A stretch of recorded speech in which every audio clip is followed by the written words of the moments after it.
Welcome everyone, our presenters, our panelists, our live audience, and our online viewers to this live science seminar, Who has a right to climate change, adaptation, social differentiation in promoting climate resilience. Today's live stream seminar is co-organized by the Sida research program on climate change, agriculture and food security, also known as CCAFS, the Danish Institute for International Studies and University of Copenhagen. I would like to thank the Danish Institute for International Studies for hosting today's session here at the Danish Ministry of Foreign Affairs. My name is Stig Jensen and I'm moderating today's live stream seminar. The seminar will be divided into 3 parts. We will start with 3 15-minute presentation. The first presentation by Ian Christopoulos will explore how development programming needs to embrace resilience. The second presentation by Heide Hackman will explore the transformative cornerstone of social science research for climate change, and the final presentation by Adaptation will explore gender and social differentiation in building agricultural climate resilience. The 3 presentations will be followed by a 30-minute panel discussion with Assunj Sinclair, Ott Arnesen, and Flemming Winther Olsen. Finally, we will conclude today's seminar with a 40-minute question, answer, and discussion session when we will take questions both from our live and online audience.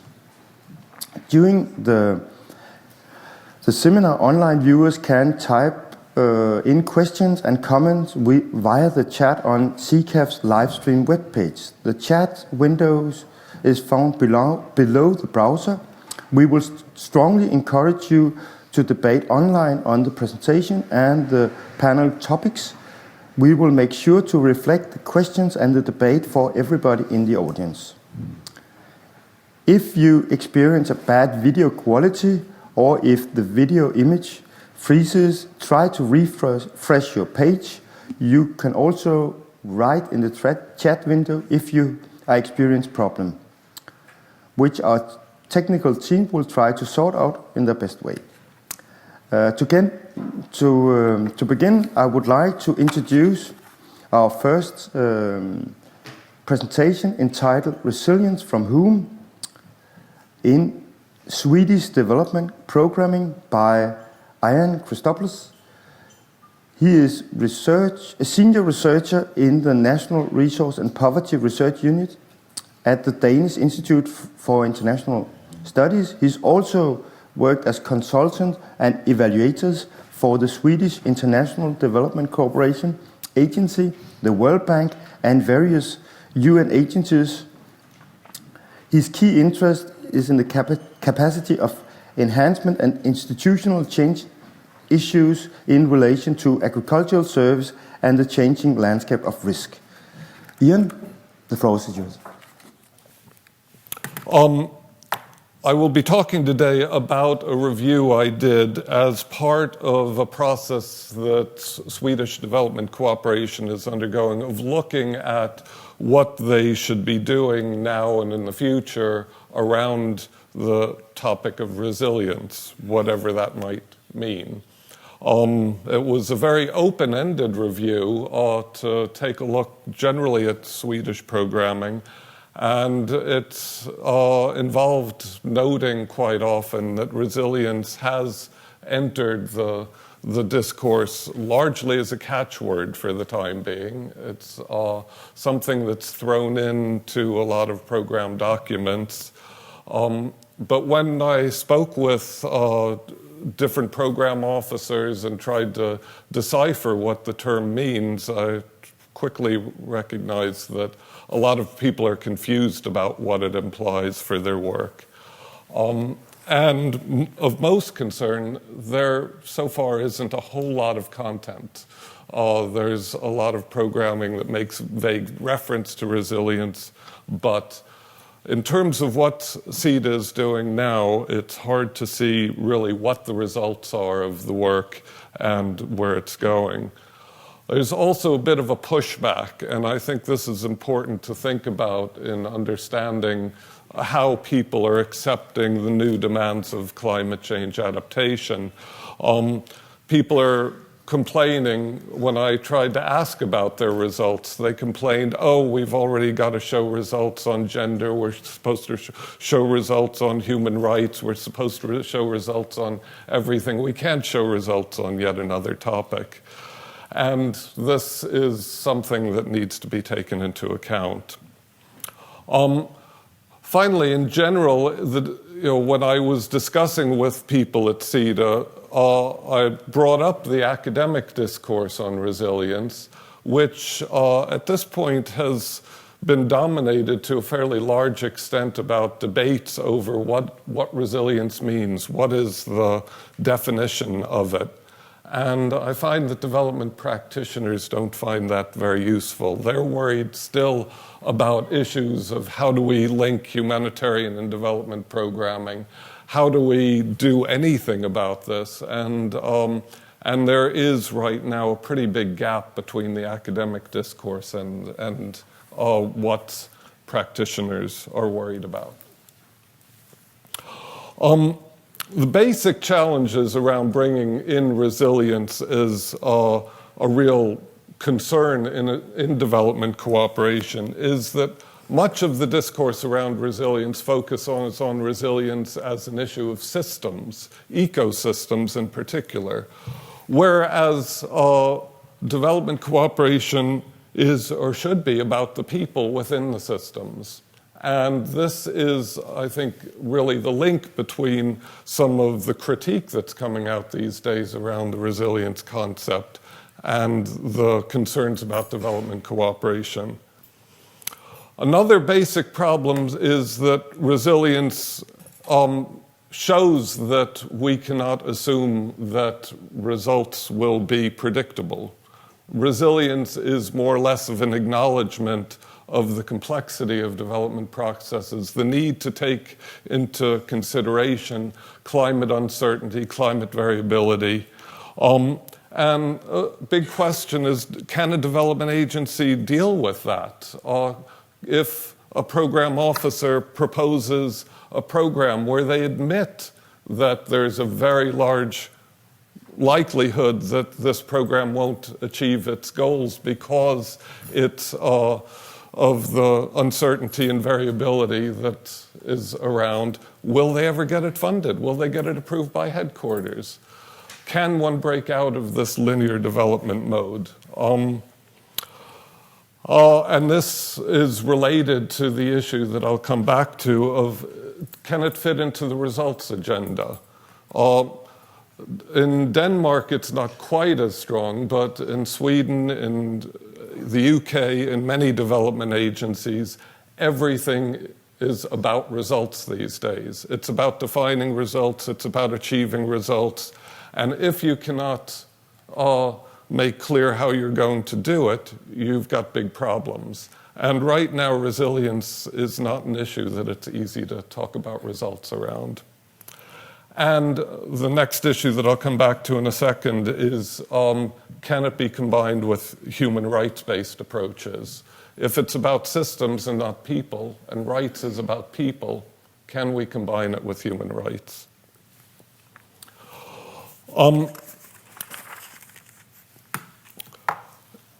The findings of this review that we undertook was that Sida actually has made a lot of progress in getting a discussion going around resilience. There's a lot of investment in capacity development of research institutions, of think tanks, of NGOs around it. Sometimes I would wish that this capacity development was equally strong within Sida itself. It's often the partners who have a much clearer feel for things than Sida. And also, there's a lot of investment in networks. Sweden's work around water is a good example of where networking is extremely strong and has received a lot of support. And when one talks to Swedish development people, they can present a plausible theory of change of how their programs will contribute to resilience in one way or another. But when I've asked for evidence of whether that actually worked out, often there was nothing to be found. There's very few evaluations being undertaken these days. There's also a lot of uncertainty about what climate risks are about. There's vague references to climate change in documents, vague references to the problem, but it isn't clearly stated how the programs will respond to this risk. Especially, it's not clear whose vulnerability will be addressed when responding to it. And one rather surprising finding from the review was looking particularly at food security as what I would assume to be an area where resilience should be reflected. And in the water portfolio, there was a strong concern about resilience that was very clear in the programs, resilience in relation to food security. The water people are really worried about resilience in relation to food security. But the agriculture portfolio is dominated much more by commercialization programs with a very, very weak focus on resilience-related issues. I want to say a few words about resilience and rights-based approaches. As I mentioned before, there is a certain goal conflict between focusing on ecosystem resilience and concerns about people who are living on the margins of those systems. There are some examples of programs where people talk about resilience in relation to ecosystems, and when I asked, well, how are the most vulnerable people, how are the pastoralists going to benefit from this? And they said, well, you know, they are a problem for ecosystem resilience, not a solution. They are excluded, and this is important in relation to rights. Also, a concern about ecosystem resilience, a focus on the system rather than people, can contribute to green grabbing. If the poor, if the marginal groups are labeled as being a problem, one can easily justify taking resources out of their hands, turning it over to large-scale producers who may be able to promise a resilient ecosystem, but not necessarily a system that benefits the people who live there. And finally, on this, targeting for rights-based approach to resilience is weak, because targeting means really looking at the vulnerability of the most marginalized groups. And as I mentioned, this understanding what the vulnerability is all about is still weak. And to come back briefly on results issues, it's often noted in discussions about how to evaluate climate change adaptation and resilience in general that this is complex, dynamic, and uncertain. And some people have even said, for that reason, you can't evaluate it. I think we can't be that pessimistic, because if we are, we're never going to get this on the agenda. There has started to be work around concrete indicators. And I think when I presented this review for Sida, this is what struck the strongest chord at Sida, is the need for indicators related to resilience in order to get this on the results agenda. And I think some work is being done around this. So many programs that mentioned resilience mentioned it in the introduction, and then when you looked at the indicators by which it would be monitored and evaluated, these programs didn't mention anything about resilience. I looked at one program that was supposed to be about disaster risk reduction. That was in the title, but there were no indicators in the log frame for reducing disaster risks, and it wasn't evaluated on that basis, which shows that this is a big challenge. And especially when looking at resilience for whom, when questioning who is going to benefit for this agenda, these indicators have to take a critical stance on who is at risk to what. And this needs some additional analysis. And this demands some more solid, differentiated risk and vulnerability analysis. I think a lot of NGOs have made progress in this area. There is a lot happening at that level, but at this point, I think in the big development programs that an agency like Sida is involved in, you don't find this solid vulnerability analysis. There's vague references to vulnerable groups, whatever that means, without explaining what these vulnerable groups are actually vulnerable to. And this usually leads to looking at resource scarcity and food security. There is a tendency at times to ask for best practices. Should we do drought-resistant seeds as the solution without analyzing what people are vulnerable to and why they might need drought-resistant seeds? And this putting the cart before the horse is quite common.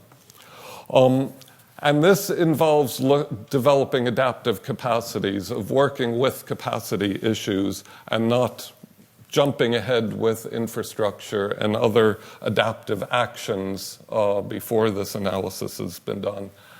And last but not least, there needs to be both plausible theories of change about how programming will contribute to different forms of resilience and a readiness to test and question these basic assumptions. So, thank you.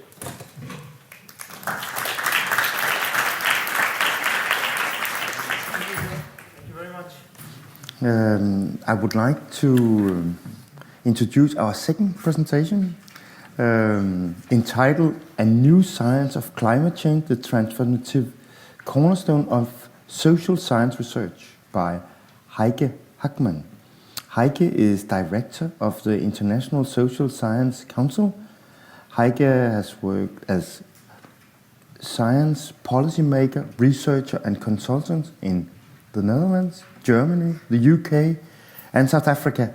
Her areas of interest include science policy studies, the governance of science and research evaluation. Heike, over to you. Welcome. Thank you so much, Stig. We have a strict timekeeper here, and I find 13-minute slots quite intimidating. So let me start off by saying what my key message is, in case I don't get to the end of my presentation. So the key message that I want to convey to you today is simple, but I think it has significant implications. And that is that for scientific knowledge to contribute to transformations of some of the social processes and systems that have generated and maintained our unsustainable lifestyles, there is a set of questions that we need to consistently ask ourselves and provide answers to as a scientific community. And these questions are social science questions. They have to be asked of whatever concrete issue around climate change we are addressing, be that food, water, energy, urbanization, you have it.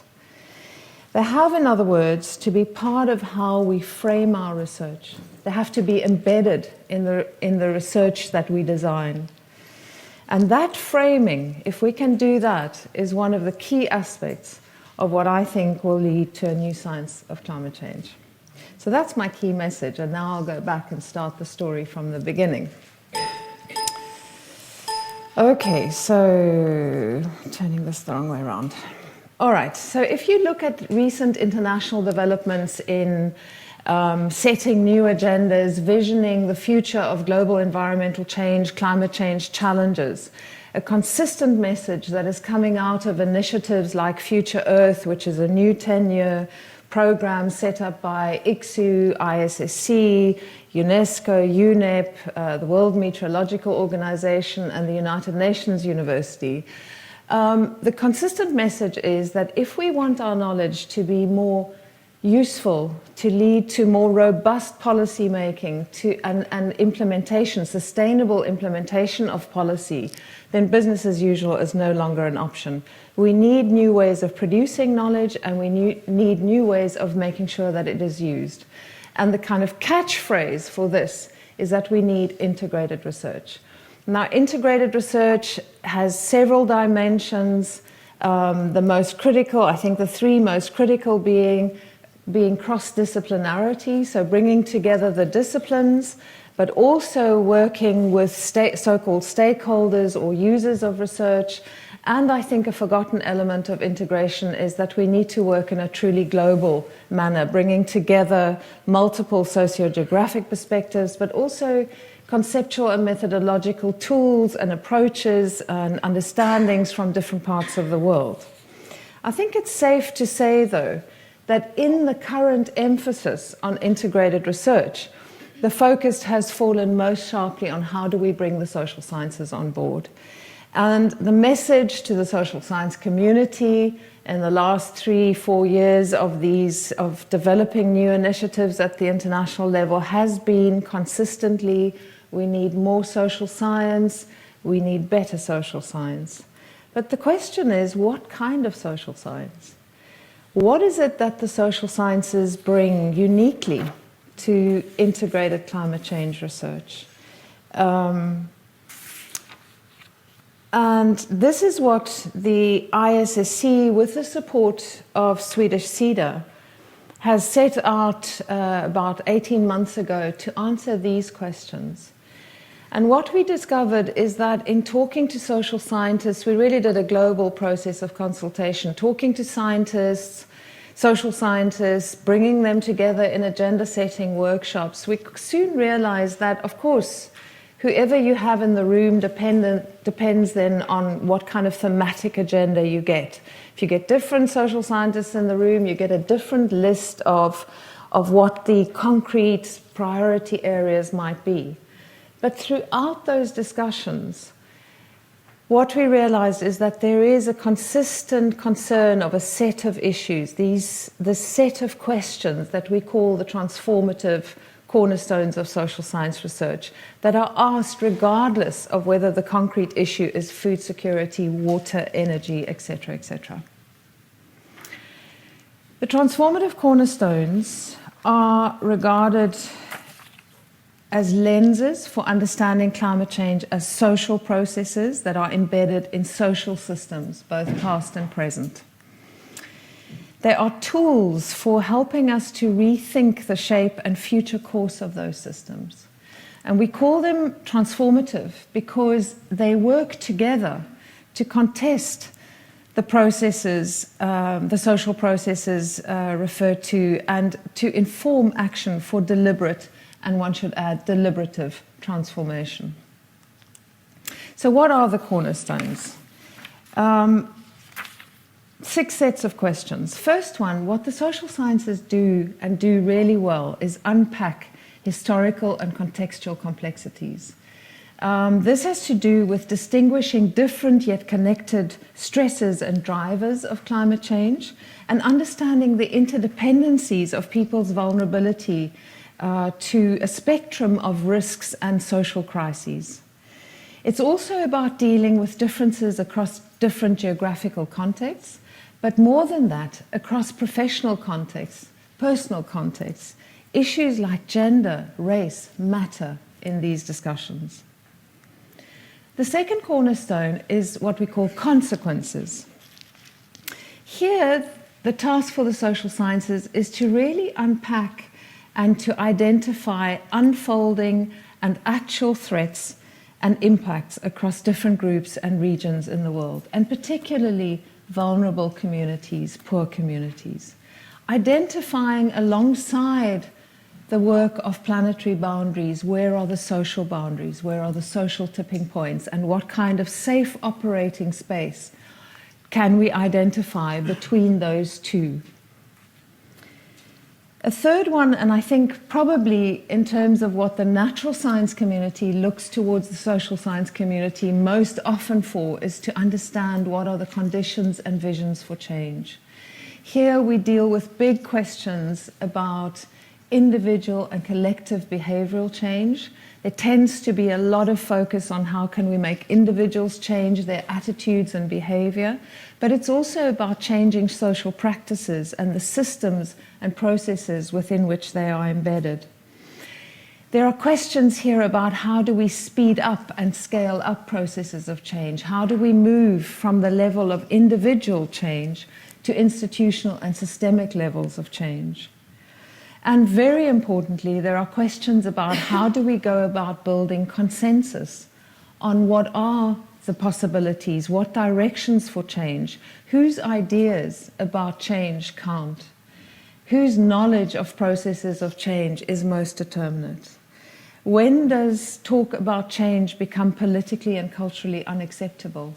When do actions towards changing practices and behaviors become labeled as socio-engineering? So there are a range of important, fundamental, critical social science questions here that we have to provide answers to. The fourth cornerstone is what we call interpretation and subjective sense-making. What we're dealing with here is understanding the nature and role of values, beliefs, assumptions, interests, worldviews, hopes, needs, and desires. How do these underlie the responses that you see to climate change? Exposing them, and when you look at that, you're exposing the blind spots that underlie some of the responses and actions taken by policymakers. We also need to explain, in terms of how people make sense of processes of climate change, why is it that in the face of decades of scientific knowledge, we still battle with phenomena of denialism and indifference. Then there are questions about responsibilities. How do we foreground normative agendas? What does it mean to safeguard ethical approaches? What are the consequences of examining issues of global social justice, intergenerational justice for the policies we make today? And finally, a massive set of questions about governmentality and decision-making. This is where social scientists really need to come to grips with policy processes, with understanding political will, understanding the nature and role of international agreements, where new coalitions are supposed to come from, understanding the political ecology, understanding the role of social movements and indigenous communities' involvement in governance processes. But it's also about understanding the role of science in public policy making. And equally, it's about understanding the role of emotions in public policy making and of self-interest in policy making. What kinds of institutions and structures do we need at different levels? And how do we make scientific knowledge work? So the report that brings all this together and goes into much more detail, which was co-authored by myself and Asun, Leris and Claire. I have brought a few copies along for you to look at, but is also available online for free download. These cornerstones, I think, show that climate change is not something out there that the social sciences can choose to engage with or not. It's not a case study. The work that the transformative questions that we have to ask about climate change are domains par excellence of our disciplines, whether you're doing theoretical or empirical, basic or applied, quantitative or qualitative research in the social sciences. As a mainstream social scientist, and I include behavioral economic sciences, philosophy and history, you have something to say, you have something to contribute, and it is endemic on institutions like the ISSC to now go and mobilize that community. It has massive implications for the work that we need to do. The transformative cornerstones for social science research, I believe, set a new charter for the social sciences. To bring fundamental, critical, mainstream social science to bear on the urgent challenges that we face, and to challenge the social sciences to take the lead in developing this new integrated transformative science of climate change. Thank you very much.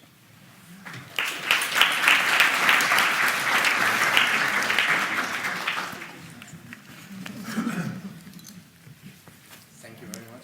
Excellent. Really, really good.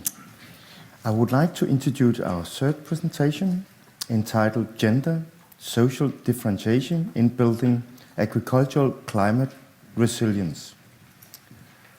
Equity consideration in the design of climate services for farmers.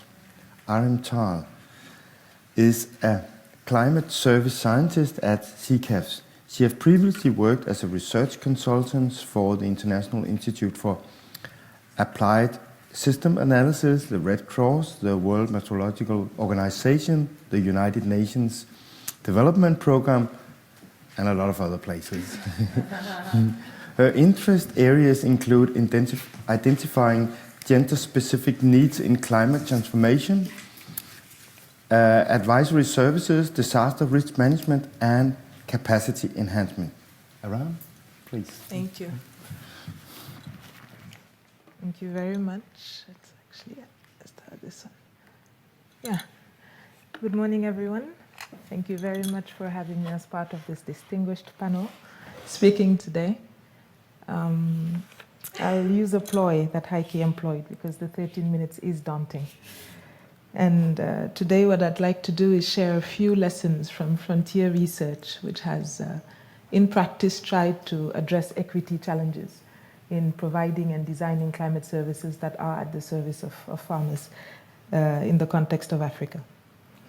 So in doing that, what we found is the most critical thing to do is really to find ways to include equity from the get-go, to make sure that even in the design of the project that one is conducting, that women farmers and other underserved groups are targeted. And that's what I'll be focusing on today.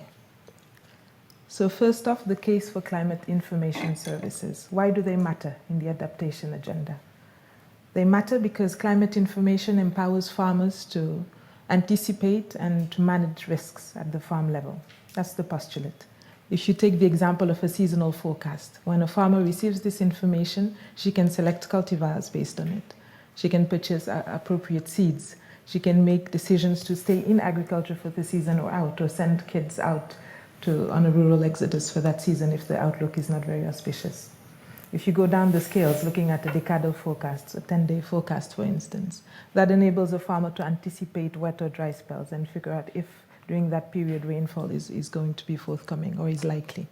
And based on that, she can select then farm operations and decide whether to clear the fields or plant them, and other farm-related activities and operations, so that when the event that is forecast does materialize or not, she's in a better position to then decide when to plant, when to spray pesticide and fertilizer, and also evade crop losses based on the information that's received. So that's the core of the agenda on climate services, really giving farmers that information to empower them to anticipate risks so that climate-related hazards don't necessarily turn into disasters that rock the livelihoods of farmers in the region. So a lot of global initiatives now are pushing for this agenda. We're trying to get information out to the farmers. But one question we often omit to ask in this great push for climate information services is who gets the information? So once we inject it into the community, are we sure that it will impact and serve everyone equally? So in 2011, we went to the field and asked that very question. Our investigation took us to a small community in central Senegal, which is a CCAF site. It's a very arid area, agricultural zone majoritarily, so 80% of farmers inhabited. And we targeted 3 villages. Using, though, a very particular method for designing the project, the PAR, which many people are familiar with, but really putting farmer needs from the beginning at the heart of the project design, starting with an evaluation of their needs, using here the Red Cross package for assessing needs, the VCA, and really making sure that farmers had a hand in designing the activities of the project from the word go. And using this process, what we found is that really farmers were in a position, and communities in general, to tell us what their vulnerabilities and capacities were. And we did this in a gender disaggregated way. Also, communities designed priority adaptation needs and gaps. And we found that these were they were above and beyond their local capacities to cope. And across the three communities, we heard farmers telling us one way to really support our adaptation needs at this stage would be to provide early warnings for early action and really alerts on weather-related and climate hazards. What was difficult in this process, and I use this diagram to illustrate it, is to access the most vulnerable. Because as a social researcher, even as you enter the community, you're generally welcomed by the village chief and dignitaries. So those who are right here,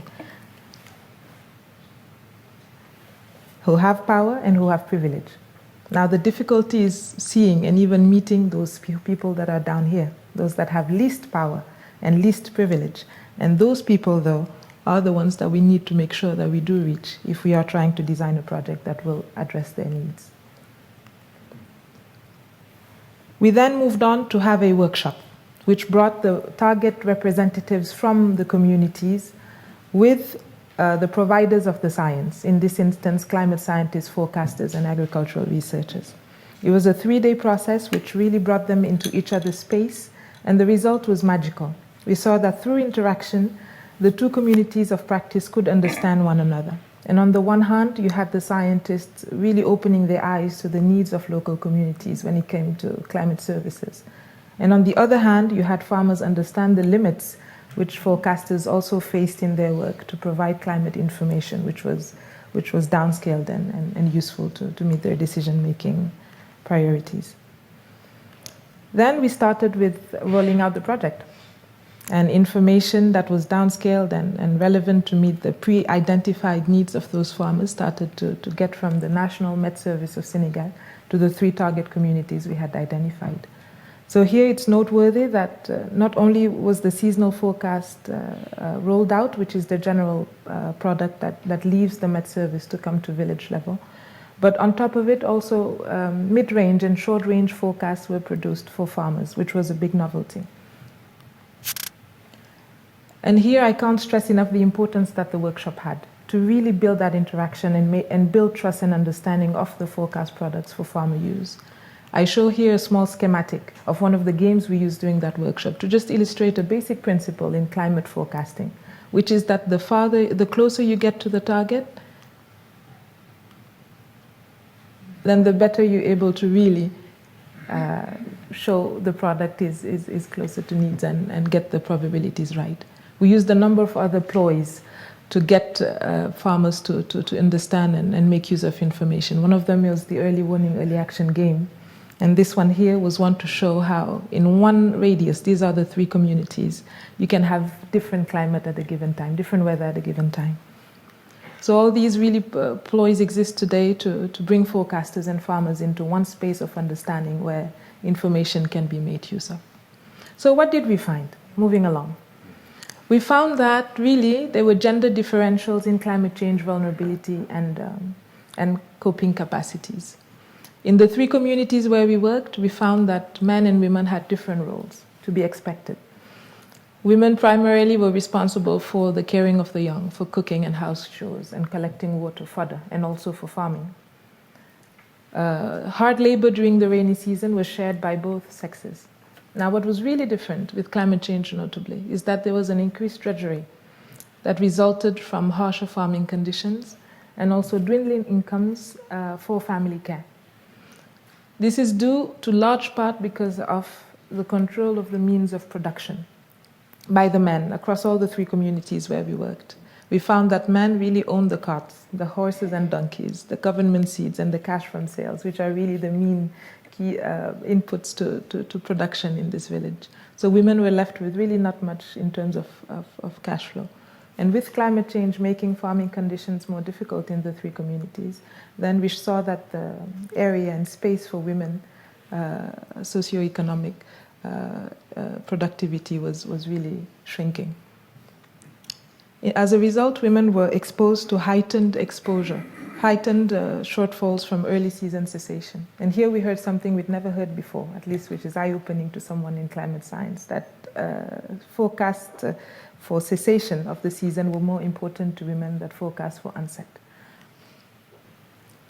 For instance, here, taking a snapshot from one of the villages, we saw that when there is a strong rain, just picking a concrete example, event, the impacts were shared by both men and women.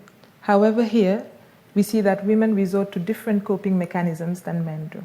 And that was really quite interesting to see the kinds of things that either one would go to. Women would prefer family solidarity and things such as this, while men would resort to migration and rural exodus.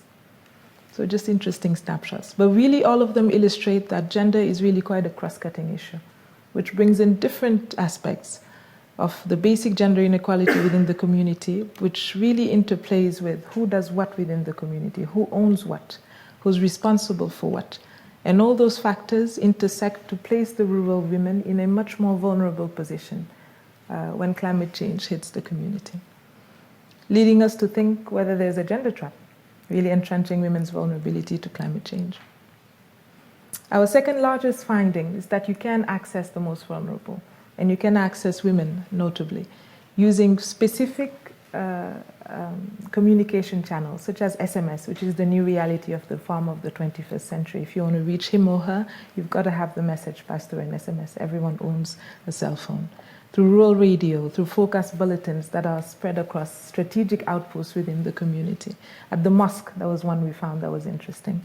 And specifically for women in one of the communities, at the water fountain. If you want to reach them, that's where you have to spread the information. And also bringing to bear intermediaries, such as boundary organizations and so forth. The third biggest finding, and this was the most interesting to me, was that from one village to another, and again, this is an area where villages are spread across by within a 70-kilometer radius, needs were different. Here you have one of the villages where women were a bit more traditional relative to a second one there. And you see that from one village to another, the needs in terms of communication channels were different, the needs in terms of products were different. And that was something that was eye-opening, showing that the place specificity of needs to be taken into consideration in the adaptation agenda.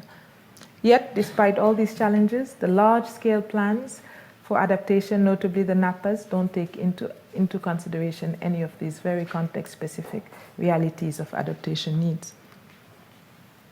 So I'll end it here. I think my time is going to close anyways very soon, but it is mission possible to give women a voice in the effective design of climate services. It takes, though, processes such as the workshop which I showed earlier, opening spaces for iterative dialogue and interaction between those that have the information and the knowledge and those that are supposed and do to benefit from it.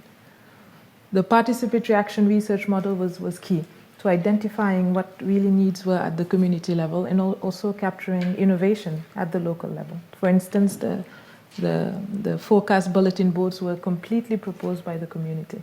We came in asking them how to reach you, and this is the response that they gave us. And the results we got from Kafrin were from 2011 to 2012, an incremental increase an exponential increase in access, from only a handful of farmers having the information to 100% access for both men and women that were surveyed.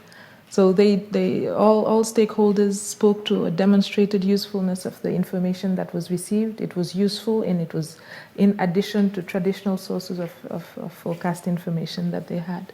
So really showing us that this can be done. There are questions that remain. We need to know, for instance, and assess critically whether women are agents of transformation. We think so, but we need a bit more proof and quantitative results to show that when women are targeted, then everyone in the community gets the information. And this hopefully will make the case for more gender-responsive plans and policies within the larger schemes. In this endeavor, though, everyone has a role to play. And I think what our research has shown is that indeed it's important to bring in all the actors at all the different scales, and that's just quite critical to make sure that the information does go from the hubs of knowledge down to those that can benefit the most.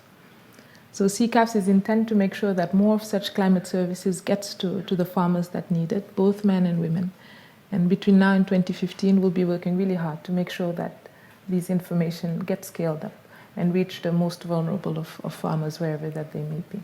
So that an image such as this one, we don't see much of it again going into the future. Thank you.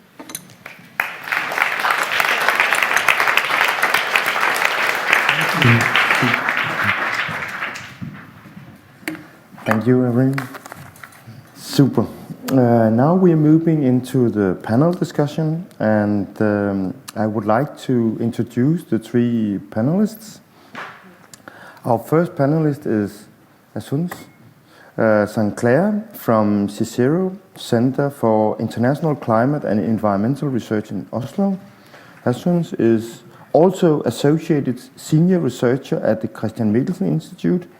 She has previously been a professor of sociology at the University of Bergen and the scientific director of the Comparative Research Program on Poverty and International Social Science Council. Her interest includes climate change, development, climate ethics, global justice, and climate philosophy. Welcome, please. Yeah. And our second panelist is Odd Arnesen. Odd is Policy Director at the Department of Climate Change and Energy and Environment in Norway. He's a geographer with extensive research experience from Asia and Africa in the field of farming system, land use, and community development. The last 6 years, he has been involved in design of Norwegian support to climate-smart agriculture and landscape approach to rural development in Africa. Right, please. Yeah. Our third panelist is Flemming Winther Olsen. Flemming is a senior technical advisor in the Environment, Natural Resources and Food Security team in the Green Growth Office here in Denmark. He has previously worked with FAO, ActionAid Denmark. His interests include agricultural economics and development support to the climate-resilient food production and food security, water in desertification. Please, too. Yes, I will start up with asking some questions to the panelists. And I would like to start to ask a question to you, Flemming. How does the ministry, the Danish ministry, integrate social and economic development and climate change issues into the policies?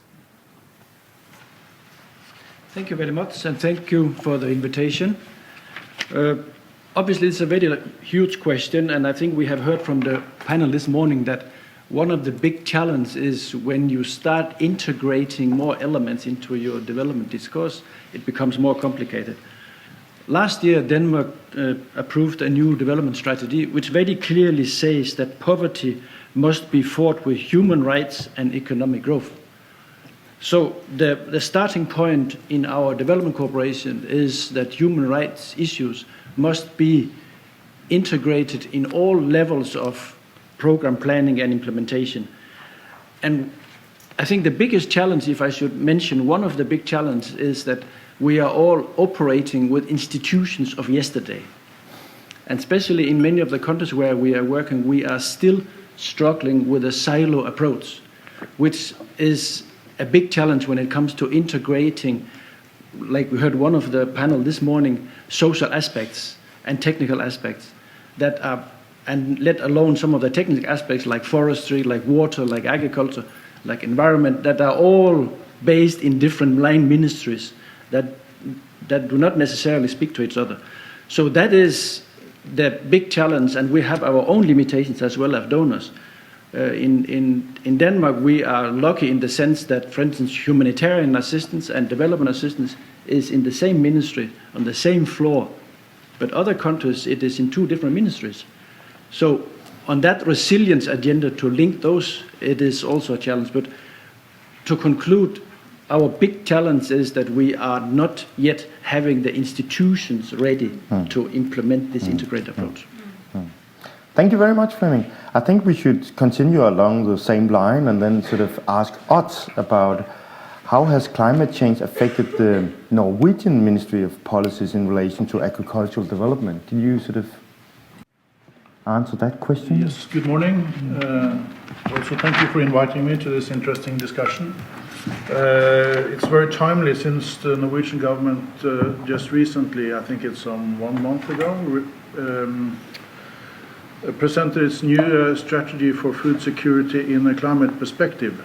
It follows up on a white paper that was released some 2 years ago on green growth, or towards a greener growth.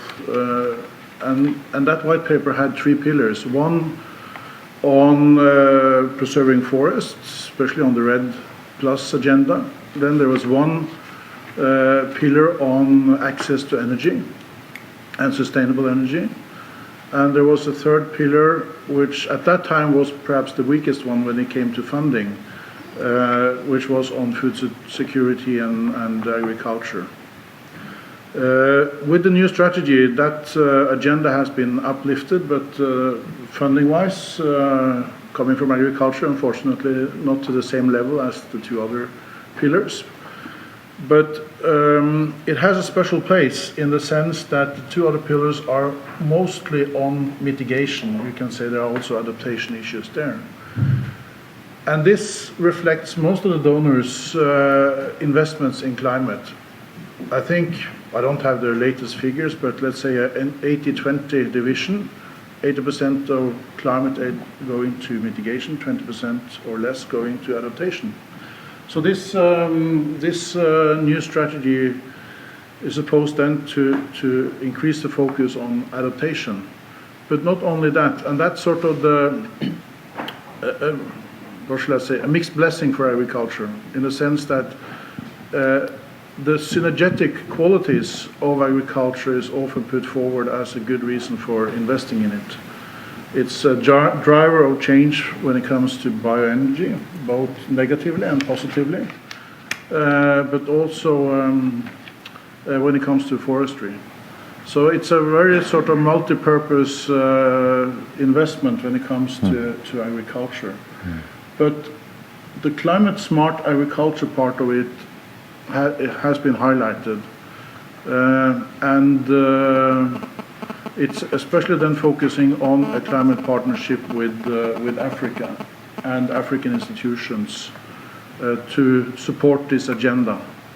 But of course there are also linkages then to other continent as well. But Africa is the main focus of this strategy. And it should be available in English online soon, so I'll give you the references. Yeah, excellent. Thank you very much.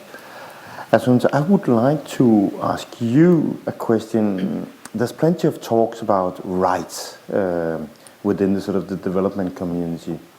But do you think rights and justice issues have been sufficiently taken up in research and development related to issues in relation to rural development under climate change? Yes, thank you very much for the invitation to be here. I'm delighted. Yeah, that's a big question. And I have to say the answer is not really.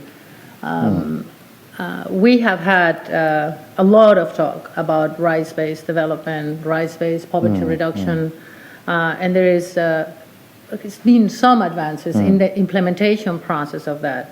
But I think the key issue is before we move into rights-based adaptation, rights-based resilience, as Ian was saying, we need to take stock about why is it that there are many people that still have their basic rights unmet, and why these rights perspectives have not really done the work of really moving forward towards having this minimum threshold on people who are vulnerable. So I think the most important thing is, yes, we need to take as a baseline basic rights, human rights, and focus our attention on the people whose rights have not been met, who are now being impacted by climate change and impacted by the solutions to climate change. And that includes adaptation strategies and mitigation strategies, which also have consequences on people. And look deeper into the conditions that create and perpetuate these human rights violations.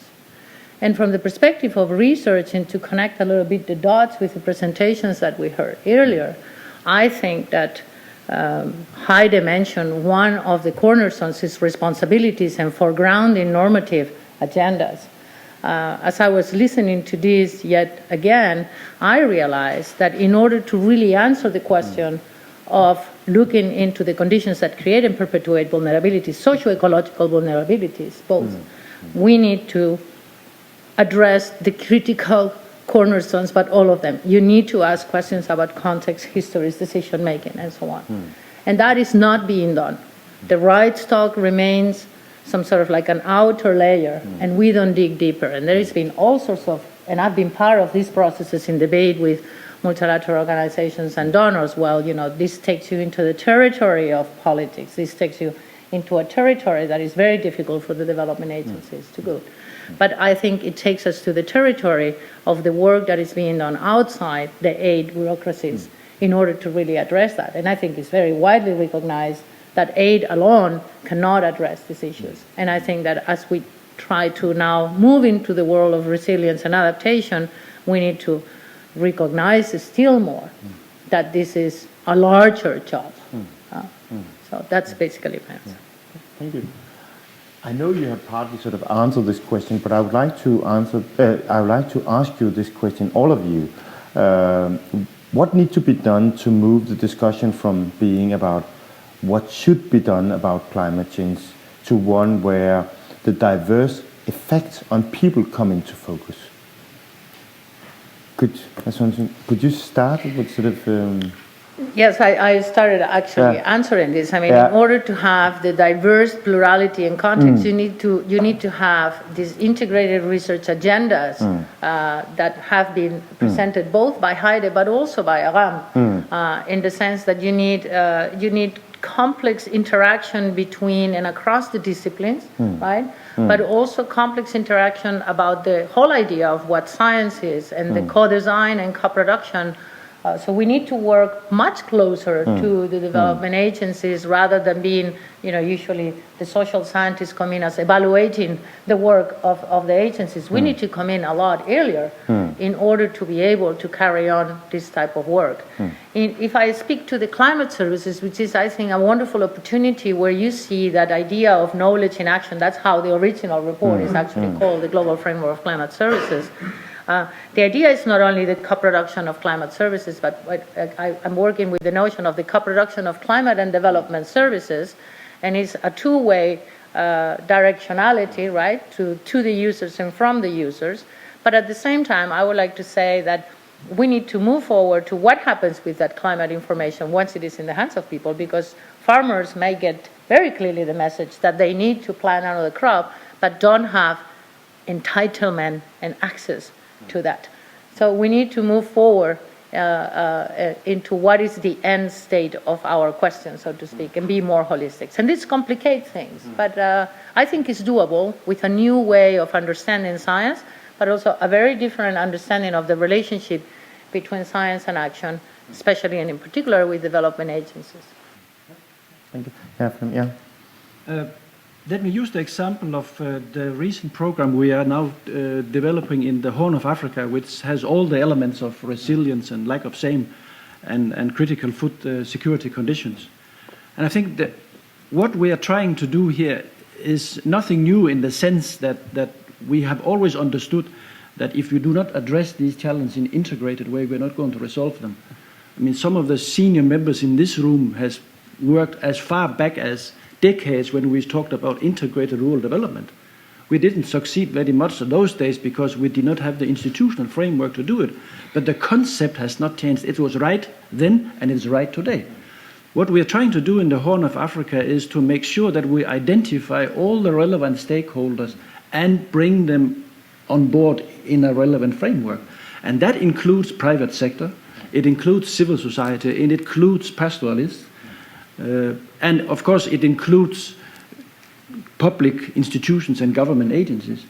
But the trick here is really to balance the influence so that we do not get the usual power structures that determines the outcome. Because if it is the usual power structures that determines the outcome, we are not going to see change. And that's a big challenge. And we can only, as donor, play a minor role. One reason being that we are very bad at the long haul. I mean, we have to admit that we are not very good at sticking to one agenda in one country for decades. That experience shows that we are poor at that. So we need to acknowledge our own limitations and enter into the right partnerships and then strengthen those partnerships and make sure that the drivers of change are also those that are going to be affected by the change. And that, I think, is the big challenge.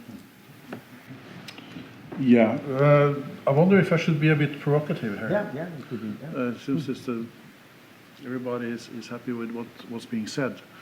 To me, sort of being a practitioner for many years, when I see success is based on simple solutions, not integrated solutions. If you want to go to scale, keep it simple.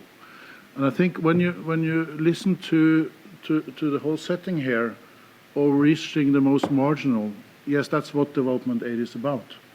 But today, governments have problems reaching the majority of the farmers. I mean, there's hardly any extension system out there that can deliver reasonably good advice to farmers. So just then going for the marginal of the marginal, you have an even greater problem. I mean, extension workers in Mozambique, they service 10,000 people. How are you going to bring new technologies to them? So the approach that we have had in some of the countries we have been working, where we have successfully gone to scale in bringing new climate smart technologies, is keeping it simple. This is not that I'm hearing here. What we tried there, I personally tried to set up an SMS system to give climate information to farmers. It's too expensive. I mean, perhaps you spend $1 sending 4 messages to one farmer. That's 1 million farmers, $1 million. Who's going to pay for that? So there are challenges in scaling up. You can do it at a small scale, yes. If you want to reach out to the millions of farmers, a scalable system, we have found that farmers training farmers, a farmer-owned, farmer-driven extension system is actually the only workable. But that means illiterate farmers training illiterate farmers, meaning you have to keep it quite simple because the lead farmer training the trainers is again maybe illiterate. So that puts a strain on the system. Or at that level you probably find the normal extension person. There is a challenge there of reaching out, and you have to keep it simple. So I'm just putting it back to you as a challenge here. We are hardly able, through our partnership today, to come out with climate information. And if I could just have one more point here. Sort of the opposite here is, or not opposite, but what we have looked at is going back to the first presentation and having resilient production systems. Because taking the example of Zambia, people don't plow before the first rain comes. They're using the seeds that they used the last season and the season before, recycling. They are not, very, very few farmers have the access to short-term varieties or long-term varieties or whatever you want. I think you can say that for most parts of Africa, that the capacity to react to the climate information is very limited. So the opposite, or the alternative, is then to develop climate-resilient farming systems that can take whatever weather comes. Well, that's a bit strong, but that are much more resilient to variations in the weather. And also that you have systems that makes farmers able to cultivate, to prepare their land so they're ready when the rain comes. Because now in many parts of Africa, they wait for the rains and then they start to look for seeds and equipment. And then it's the most marginal who gets the equipment the last. Whether they had the information or not, they get the equipment last. So you have to think about the resilience systems here. And climate services is a part of this. In the program we supported in Zambia, we found it to be not very relevant and very expensive. to disseminate.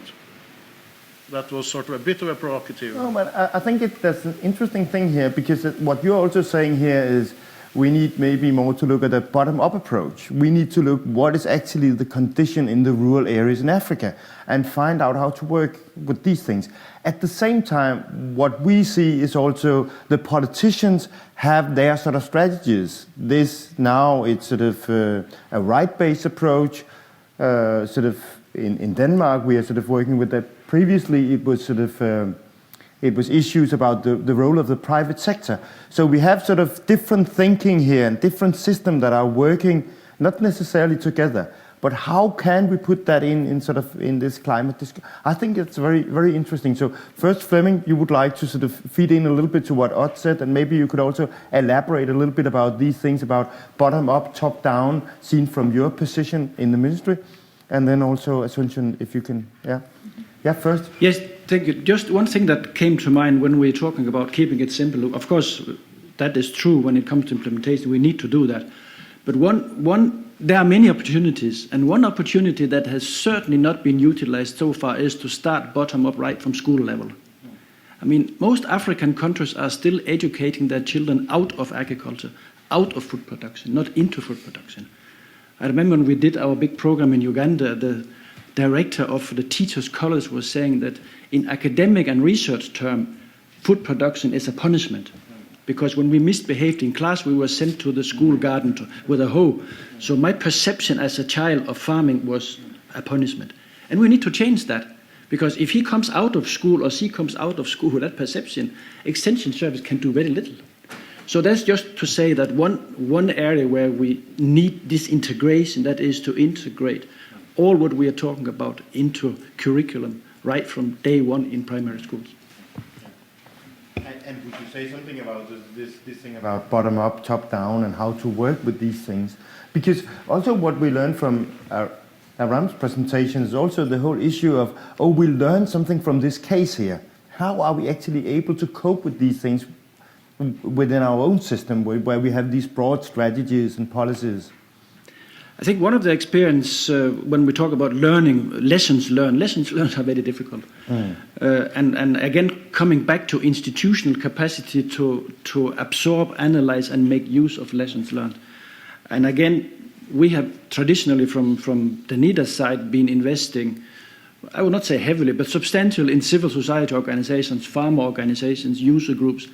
And I think we need to continue doing even more on that area, because that is one institutional framework in which lessons can be absorbed, analyzed, and brought to use. I mean, last or 2 years ago, DFID made an interesting study in East Africa about how much research was actually being applied. And we all know that it is shocking, low levels. Not because it was bad research or not because it was not useful, but the mechanisms to get it out, the extension service being one of them, are lacking. And there we definitely need to work much harder on getting these local institutional frameworks more adapted to transform and transmit. Yeah. Yes, I wanted to say that Odd's comments and yours, I don't disagree, and I think that we are talking about different scales of the issue. The immediate here and now, they keep it simple. It's evident, of course. But I don't think it's fully understood the real scope of climate change impacts. Especially, we need to start learning to do work and to plan in a much longer term. And I think that this longer term is something that is new. That's one thing. Many of the climate impacts that are predicted not that far away in time for Africa might give African countries an enormous amount of opportunity to increase food production. But unless there is serious transformation at the institutional level, this is not going to happen, and we will lose that opportunity. What is going to happen is a lot of negative, catastrophic impacts. These, along with other global factors that are not simple, but that's the complexity I was saying we need to keep in mind. Food prices, increased commodification of agriculture, use of land for biofuels and responses and so on, may lead to seriously compromising the capacity of small farmers to be able to adapt to anything. And then we cannot forget also the limits to adaptation, the limits of traditional knowledge in the face of something that is completely and absolutely new. If we look at the science, what comes ahead, what is coming, has no historical precedent. Therefore, it's very difficult to know that we have in our hands the possibility to prepare. Neither are the development aid institutions, nor any of us in advanced societies anyway. So the uncertainty is enormous. And in order to cope with the uncertainty, yes, we need to keep simple the here and now, but we also need to be able to step out of our comfort zones and our usual roles in order to put things in context. I would like you to sort of get a chance also to sort of to come with input to this sort of more broad discussion, but also this whole issue of bottom up and top down in relation to these things here. You know, the bottom up was these issues about sort of the knowledge, because I think that was Asuncion's really sort of important input into these things. What type of knowledge can be used in this context here? What about traditional knowledge? What about scientific knowledge? And how is it actually used in practical terms when we talk about these climate issues here? So if you could sort of, yeah. Farming is difficult, but it has its sets of rules. And I think somehow we are complicating some of the issues to a large extent. I've been a researcher for 15 years, and I remember I like to look for challenging issues. Farming, taking Zambia, if you don't plant on the right time, after the first rain, you lose 1.4% of your harvest every day after that. So if you wait for 10 days, you've lost 14% of your potential harvest.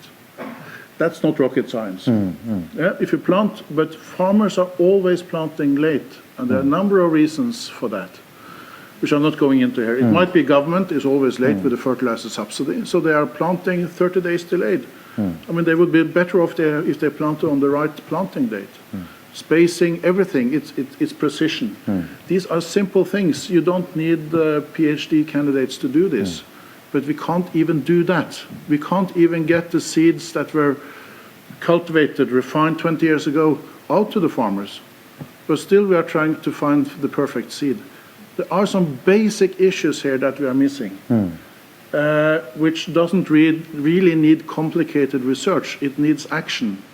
And luckily, just to take the bottom-up, top-down, I didn't really understand that, but there is a willingness among African leaders now to bring in climate into the CADEP, which is the Comprehensive Africa Agricultural Development Program, which is the AU framework for agricultural development. Climate was not there 10 years ago when they designed it. Women, gender rights were not there. Both these issues now are up for discussion, and the African leaders want to implement it. But there's no ministry for integration. You have to make this work for ministers of agriculture who's looking for a re-election. And if you are sitting, and if we were two presidential candidates in Uganda, and you said, I'll give you climate smart agriculture, and I said, I'll give you 50% subsidy on your fertilizer, you know who will be elected. This is not an easy win. So there are quite a number of elements here, politically, practically, socially, that interacts, that makes these very simple things of planting at the right time very difficult.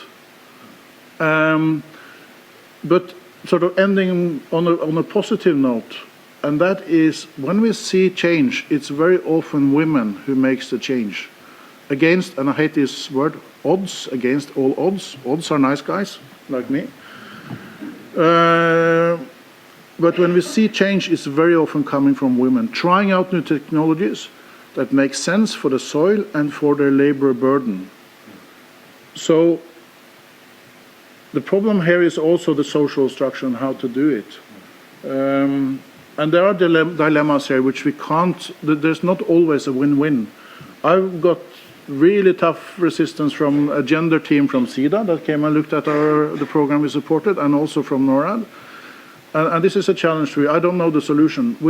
Through the program, we supported cassava for the home garden, food security, women's responsibility. But at the same time, we were said, this is against women. because you're tying the women to the home garden. You should bring them out in the main field. But there's a limit to how much a woman can work. So how do you do this? Do you then say, well, you don't take care of your home garden and we do some gender sensitization there? There are real issues and dilemmas out there that are not easy to sort of come up scientifically and say this is what you should do. This has to be solved socially and locally. But I think you covered a lot of interesting issues that we could discuss. But I would like to ask you, Flemming, because you sort of opened these things up about knowledge, and also Ian have already mentioned these things about that we like to have all these facts here. But what kind of knowledge do you actually use when we talk about the whole policy process, but also in your implementation process? And here I'm sort of thinking about both the issue of scientific knowledge, and to what extent is that actually playing a role in your sort of the whole policy program, but also in your implementation, the role of sort of local knowledge and sort of traditional knowledge when you do these things here? I think that the short answer is that we are not doing it well enough. Knowledge management is not easy. And with the amount of knowledge becoming available, both high quality and lesser quality, but just the very process of managing knowledge is not a simple thing. And when you come out to a weak ministry in a rather weak administrative system and ask what works here, it will very often be what used to work and what they have heard working. So it is not an easy thing. The example my good colleague here gave on the planting is a good example. Scientists can easily prove that planting late reduces output. But if you plant early, your maize is ripe early and it gets stolen in many areas. So the total output for you might be higher by planting late, because this is the silent hunger period until the harvest. So there are many elements. Every man and woman in most countries know about the risk of inbreeding. And there are strong social rules regulating inbreeding in humans. But we can't get rid of the village bull. They all know it's a bad thing.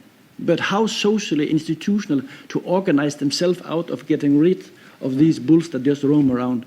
That is just very practical agricultural issues. And I would like again to highlight what Heidi was saying, that the social knowledge, the social science knowledge of many of the technical things we are trying to implement is poor. We don't know enough about why does this not function, although we all know it works.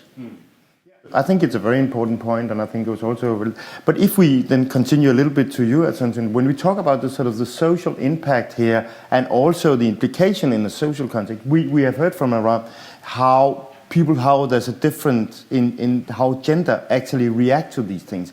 But I think there could also be the whole issue of age here, because in many African societies, old people, often old men, play a very important role because they have the knowledge. And their knowledge is now challenged by these issues of climate change and how to work with these things and what have we actually seen. Can you say a little bit about that, Sunjin, in sort of...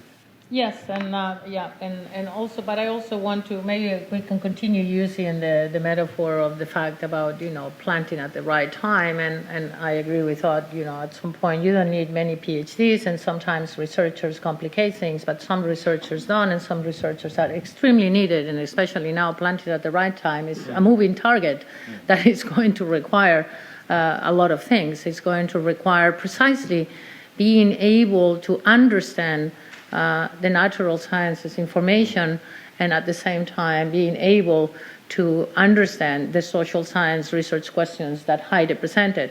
And you are going to have to be able to do both. And that's not easy, right?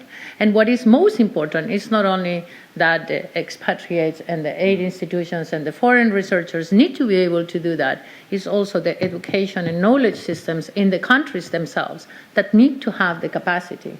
So I really think that we need a lot of attention in terms of serious capacity building so we can have that system of knowledge around the farmers locally as well.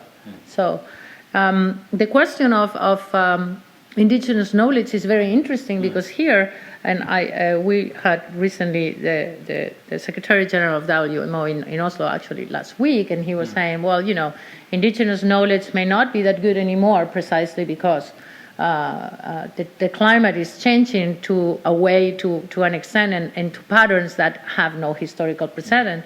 But then if you look at the perspective of what indigenous knowledge tells us in relationship to social systems, you need that one, right? So we should be very, very careful to not pack in indigenous knowledge or traditional knowledge as only one. There is traditional knowledge about all sorts of different things, about the weather, but also perhaps about informal ways of mediating conflict and preventing conflict and so on. Yeah. So I think that allow me to introduce that complexity because I think it's extremely important. Yeah. Excellent. Thank you very much, and thank you very much to Ert and Fleming for sort of the input here. I would like now to open up the floor for questions from our live and our online audience. Online viewers can note down questions into the chat box. If they have questions for a specific panelist or speakers, please make sure to write down their name and when you submit your questions. Yeah. Anybody here who would like to ask any questions? Yeah. Anybody in the audience here who would like to ask any questions here?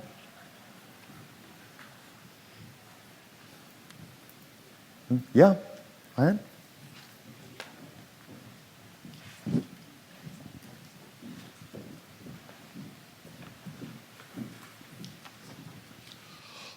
I'd like to make a comment about the call for keeping it simple and maintaining a rights-based approach. And I'd like to, it's more of a provocative comment than a question. I have met people who are really good at this, and usually they're extension agents. As part of our research at DIS, I've been interviewing district-level extension agents in Vietnam. And they don't call it climate change, but they are very aware of the uncertainty around flooding. And they are being held to account by the farmers for the quality of their advice, of being able to help them deal with what are unpredictable floods. And they could explain to me how they were actually going against the directives from provincial and national level by providing advice on shorter duration varieties so farmers could get the crops in before the flood came, how to change the shrimp production to deal with uncertainties, not because of any grand climate change adaptation agenda. They had no idea what climate change adaptation was about, but because they were talking to farmers and the farmers were demanding it. I was just in Albania doing an evaluation of Swedish programs there, and the local forest and pasture user associations, because they've seen extreme degradation of the forests and pastures, they've banned goats. I asked, well, how is that impacting on the forest? And they said, not from any national directive, but on a local level, they've recognized that the poorest households can't deal with day-to-day risk without goats. It's their only livelihood. So they have identified which households have to keep their goats. I see that as a simple rights-based approach driven by the field, driven by district level, communal level people who are aware of the risks that the people they're serving are facing. And I think we can learn a lot from that. Thank you very much. And that was mainly sort of a comment. Yeah, thank you. Any questions? Yeah, Bruce? Bruce Campbell, I lead CCAFs. And my question, I framed it before I heard Odd give his provocative one. And it was a question for Aram. Is essentially, it shows how important context is, the complexity of gender differentiated responses. And so my question to you was, how do you scale that up to the entire Sahel, for example, given the context-specific nature of the things you're finding? Yeah. What? Will you sort of... Oh, sorry, it's around. Yeah, sorry. Thank you, Bruce. Yeah, you can. Yeah, it should be. I think we might need a microphone. So yeah. Thank you. Thank you, Bruce. That gives me the opportunity, most of all, to come back to Odd, who I disagree completely. Completely. The way to scale it up is SMS.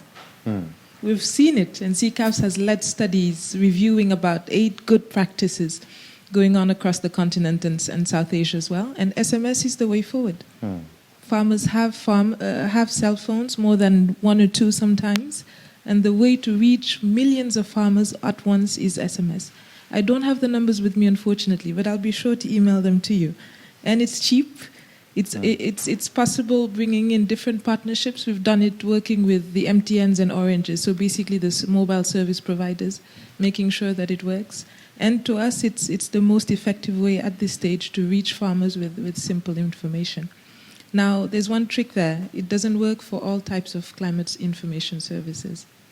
For the seasonal forecast, you still need a platform for face-to-face interaction.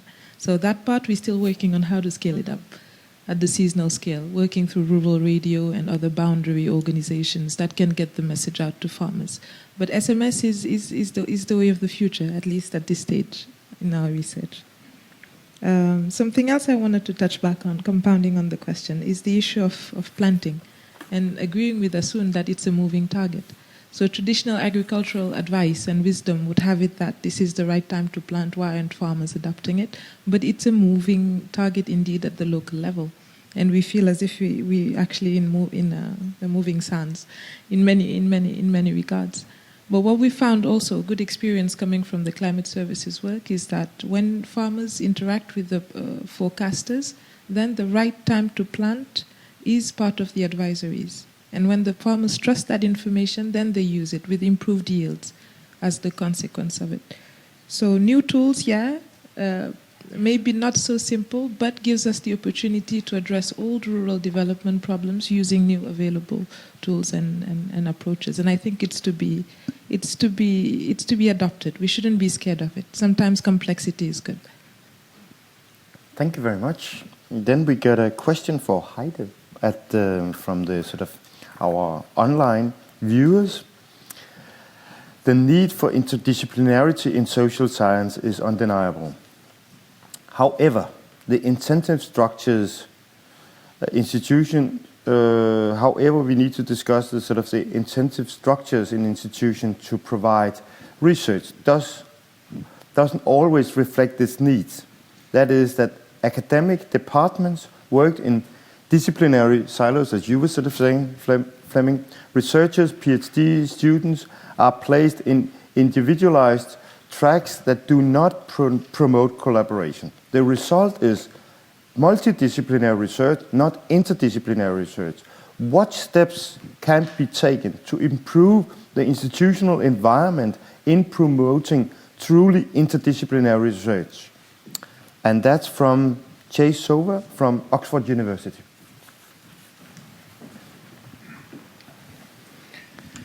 Thanks very much for that question. I think it's very, very critical to trying to take forward an integrated agenda, and the question you've raised comes up whenever I give this presentation.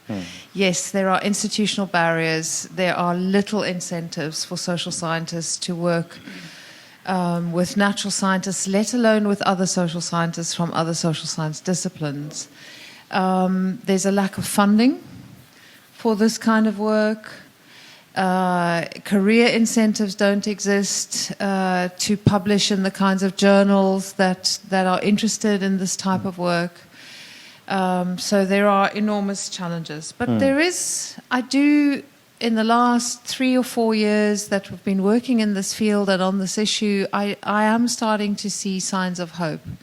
So, for example, some of the world's biggest funders of global change research have come together in a forum called the Belmont Forum, and they are members of the International Science and Technology Alliance that have set up Future Earth. And Future Earth takes on the integrated and the transdisciplinary co-design, co-production agenda in a very serious manner. And the funders are on board. We're now talking with them about saying, but that means you have to change your funding structures. And the next step will be through other organizations like Science Europe, the Global Research Council, that bring together the science policy makers, the funders, to say it's not just about changing funding, it's about changing our university systems as well and the cultures.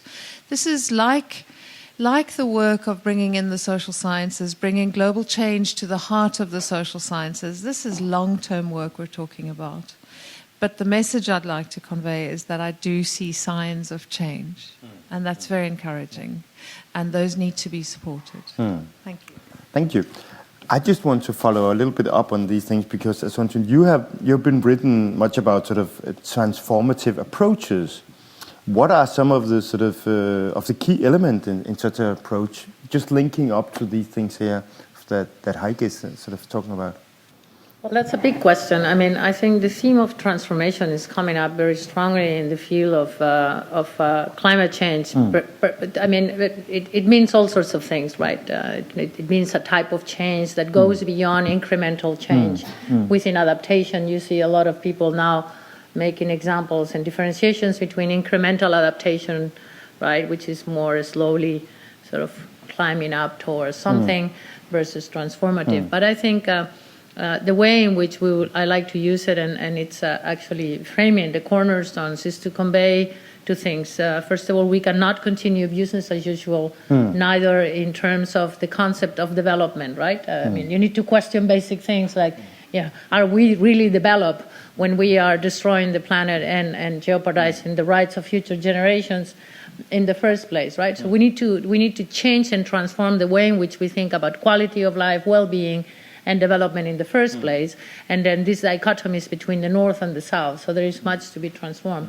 On the other hand, it's also, we use it in terms of action, and here is why I think that this dichotomy between the doing and the research should be overcome as well. It has to do, so we need to change not only the disciplinary silos, but also this idea that researchers do something that is long-term and slow and complicated, and policymakers and aid bureaucracies and so on do the action. It's this differentiation between knowledge and action. And I mean, in philosophy, you have many thinkers who have talked about this forever, right? So we need to transform in that sense as well.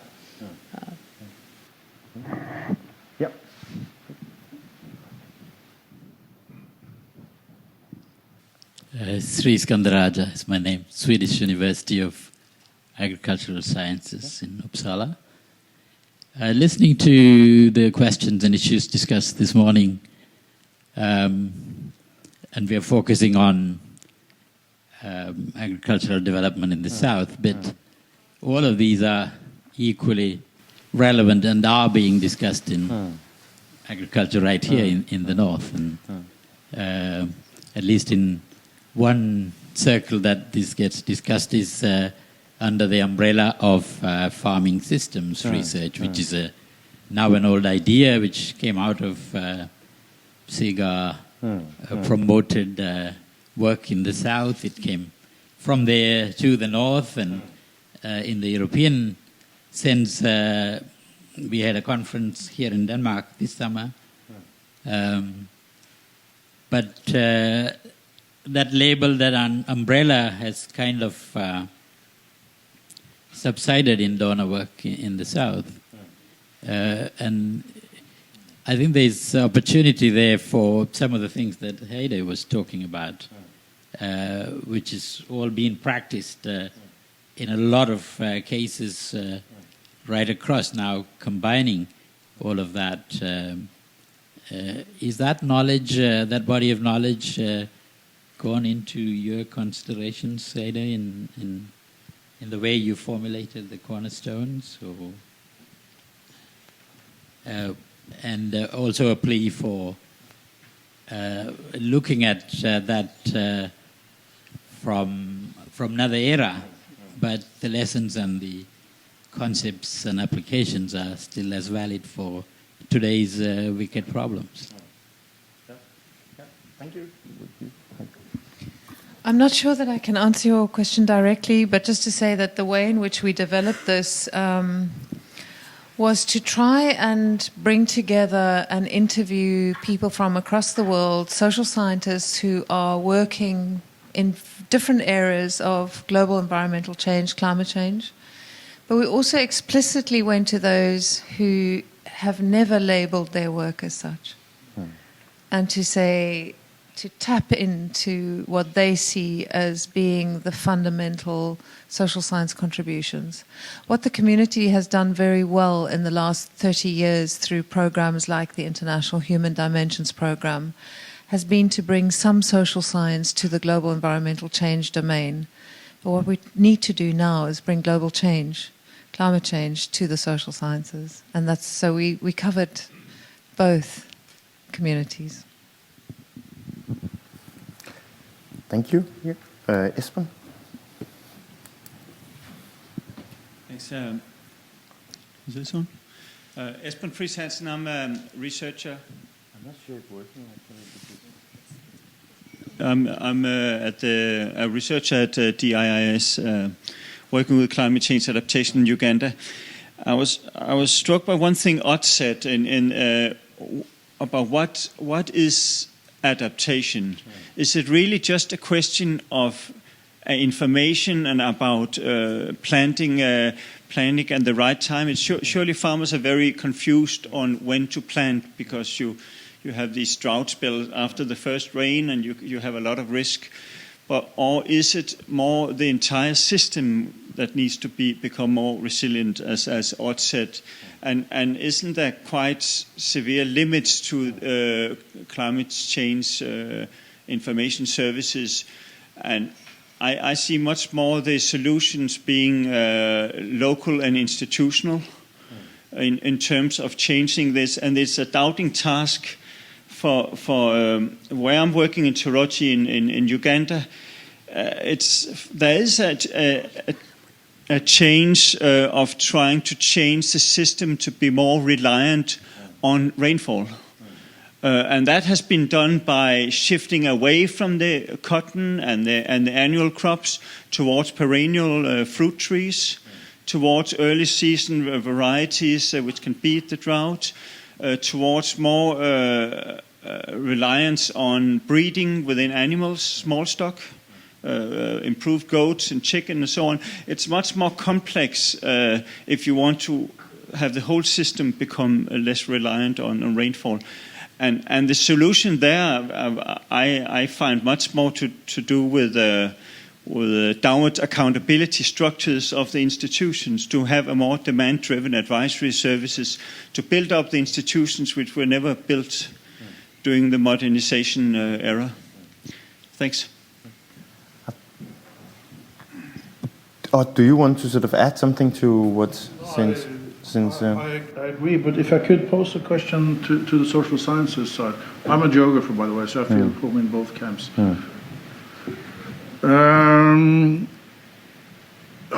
Because this is all about African politicians probably changing the way they have their political priorities, how they make their investments. Which is again a sum of how they interact with interest groups, science, knowledge communities in their countries and internationally. How do you interact with those politicians, and how do you bring complexity down to political strategies that they feel that they can use in their own political sort of agenda, which might be different from one politician to another, but how is this political interface with your research? Because that's where it has to bear fruit. If not, it won't happen. So, Ram, do you want to answer? Or Heidi? Yeah. And then Heidi can take the other one, yeah. Ram starts from sort of, yeah. I have one example from Mali. Again, I like to use examples to get solutions. So in Mali, they have a project that's been going on since 1982, providing farmers with climate information services. It's one of the oldest standing agromet advisory services in the world. Over 30 years, farmers have seen the value of this information and have actually transformed practices based on it.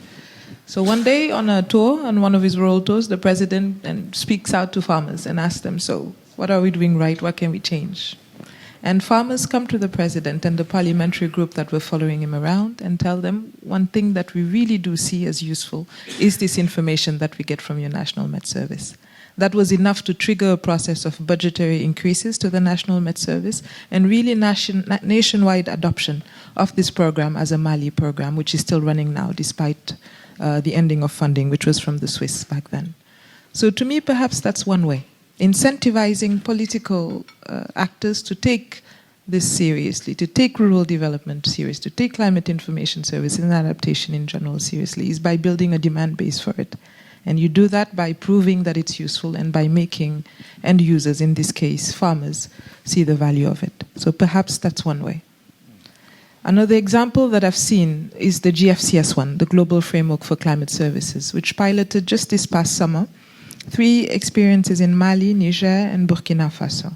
And the exact goal of that was to address the issues raised by Heike and others earlier this morning.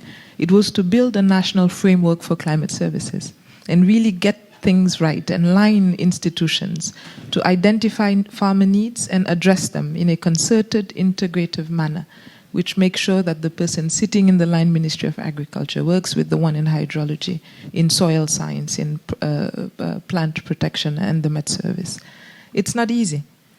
Those experiences were pilot workshops that got the debate started, but to this day, it's not picked up really. So it takes a lot of long-term investment in terms of funding, in terms of resource, keeping the momentum alive for these institutions to work right. But it's on its way with decrees adopted in the 3 countries for interdisciplinary working groups to produce climate services. But I think we're in it for the long run. Thank you. I would add briefly to that, and just to reflect that a lot of what we're talking about is not easy.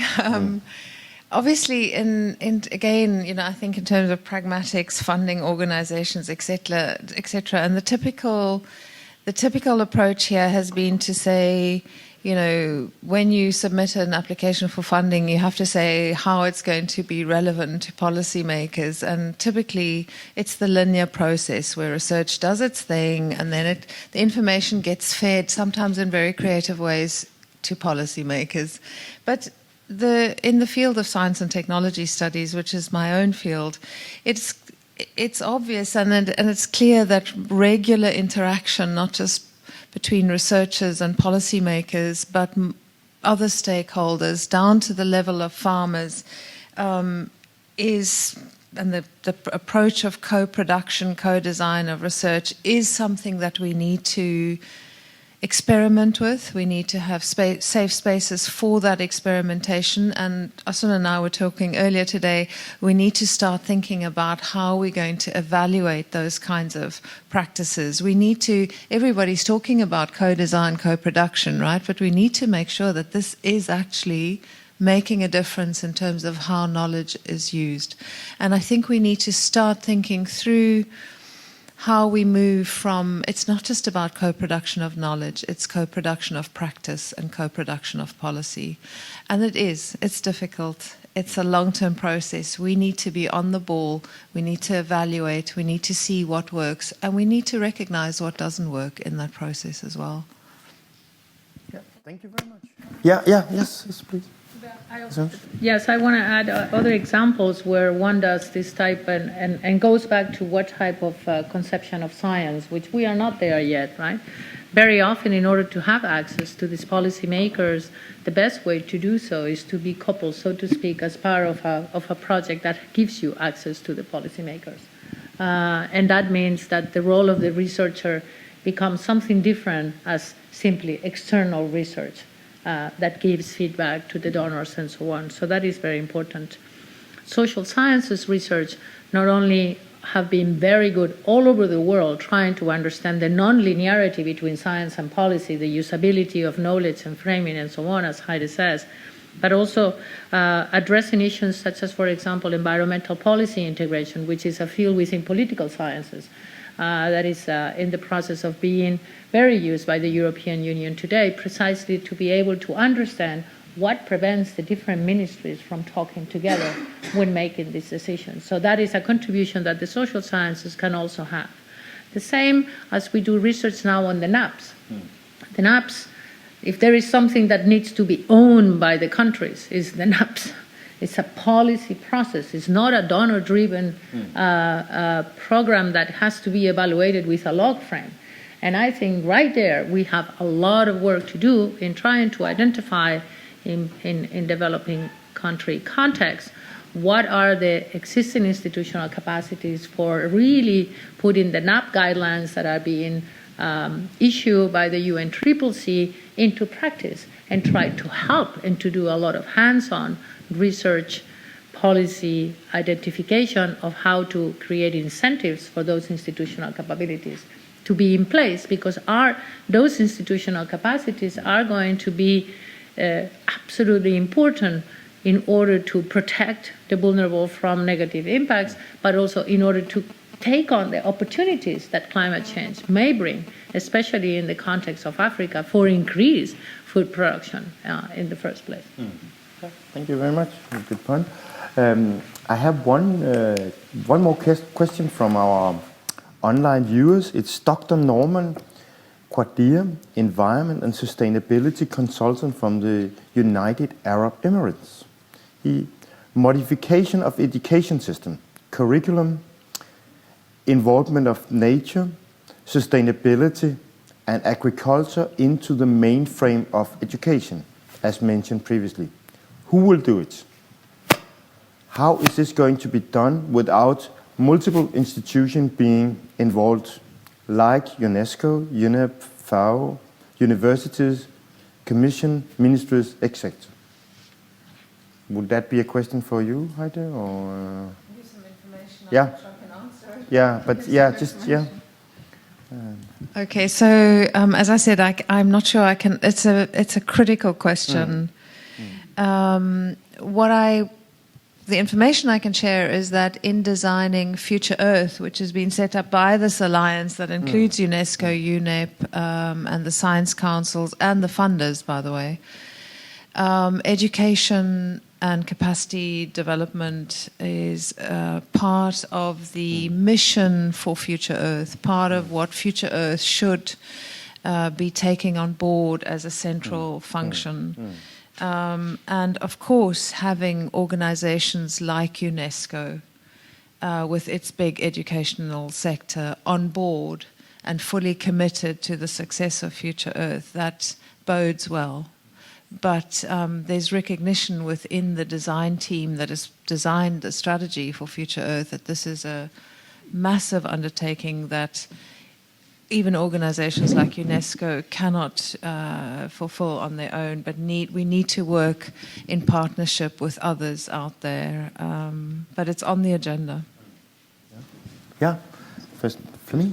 A concrete example from Uganda, where we were very much involved in agricultural development and also previously, to some extent, in the education sector. And we took the initiative from the Danida side, using our convening capacity as an external factor, to bring together in a live workshop Minister of Education and Minister of Agriculture. And it was a fantastic day. It was like a homecoming for many of them. And it resulted in the reintroduction of agriculture in primary school curriculum in rural areas in Uganda. So sometimes it is small things that just normally, where should they get together, Minister of Agriculture and Minister of Education? There is no joint forum in their normal operational or daily work. One comment on the policy issues. I think it is very clear that one of the struggles we have had in many African countries is that agriculture and food production has not been very high on the political agenda. And it is very obvious that when it gets higher on the political agenda, there are results. Malawi is a good example. There are many things can be said about Banda, but he was genuine about agriculture. And he turned Malawi into a net food exporter. Whereas countries like Angola, that has immense agricultural resources, agriculture was a disaster, not only because of the war, but also after that, because all the policy makers were not from the agricultural sector. And that leads me to say that from the right-based approach, one of the challenges is to get more policy makers recruited from those sectors like agriculture, food production, social science sectors. And it is very obvious that China is an interesting example because the Chinese senior leadership are all from technical background. They are not economists. They are engineers, they are agriculturalists, and they are production mechanic people. And it is very visual in the way they have formulated and developed their industrial support structures, including support for agriculture. And we have seen the same in Korea. Whereas in other countries where policymakers are not recruited from those sectors, we see a very strong barrier to get through. What you want to just to follow up on something you said earlier, Flemming, and that is, even though there was an educational system here, do young people, dynamic people, want to go into farming in Africa? They don't. And as long as, and there's a tendency among a lot of friendly donors and partners to African agriculture that it's very often seen as a social sector. It's marginalized, and it's giving a stamp that doesn't really place it as the dynamic sector. And we have a dilemma here because, well, we don't have a dilemma, the countries have a dilemma. If you want to have that type of farming, let's say a strong African middle-class farming community, independent of the state, which would be very good from a governance perspective, there will be losers. There will be a social transformation in the rural areas. That's a cost. So there are some dilemmas here, which we tend to don't go into because we don't want to tackle the consequences. But I met department heads of agriculture who are pointing fingers at us donors. Don't treat this as a social sector. It will become a social sector. Treat it as an economic growth sector. Then we can succeed. We need the good farmers to develop and being able to develop to feed this country. That's the feedback I get. But there will be social consequences. And how do you tackle that? And we haven't really discussed agricultural sector transformation as we have seen in most countries. So that's also something for the researchers. This is not a stagnant. No, I think it's a very important point that you're taking up here. But just to go a little bit back to these things about modification of education systems, just looking at from the university side that I represent, I think there's different aspects here that I would like to sort of state. First of all, my experience from being at the university for quite some years is the raw material at the moment is the best ever. The students we get now are really, really good, and many of them actually have a more broad interdisciplinary approach to these things. So I see, and that's within social science. What at the university, it's actually difficult to work together with sort of social science, natural science. There's lots of barriers. It's difficult, but we are moving in the right direction. So I see sort of positive moves there. Then I think one of the other challenges, that's researchers, students from the north working together with researchers, institutions in the south. Also there, positive things going on, but we need to invest much more in these things. Then there's a whole issue of researchers and policymakers. And that is, as I see it in a Danish context, that's probably the biggest problem at the moment, is that we don't really have so much cooperation. We should have lots more of cooperation. And I think it's the same in many other places. So I see there's a lot of challenges here in a number of fields. And I think during this seminar here, or this conference, we have sort of covered a lot of interesting aspects around these things, and time is running.